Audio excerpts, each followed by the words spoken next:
Here are two easy methods for moving clips on your timeline.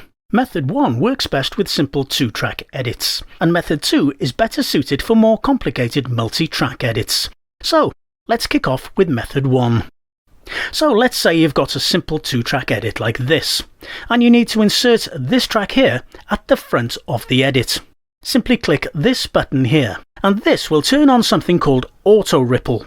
Now this will allow you to move all the clips after the clip you select as one, maintaining their relative positions and spacings, which means that grabbing and moving the first clip like this will move everything that comes after it, which means I can create a space in which to slip the extra clip, just like this.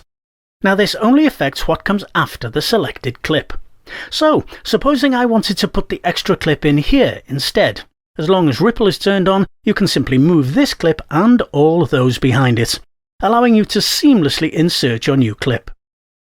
Oh, and don't forget to turn the ripple off when you've finished, because it's very confusing to have your timeline ripple when you're not expecting it. Method 2. Method 2 is best for more complicated edits like this.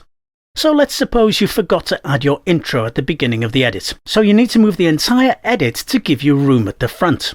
Well, what you need to do is to press the D key on your computer keyboard.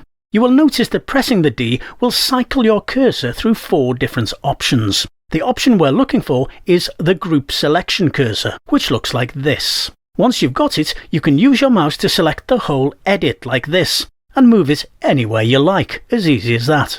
It's also great for grouping files together. If, for example, I wanted to group these files together, I can just select them like this, then press G for group on my keyboard, and they are now grouped. And wherever I move one, the rest will follow. And of course, if you need to ungroup them again, simply select them and press the U key for ungroup on your keyboard. And when you've finished, you can return your cursor to normal by simply pressing D to cycle through the 4 options until the standard cursor, which looks like this, reappears.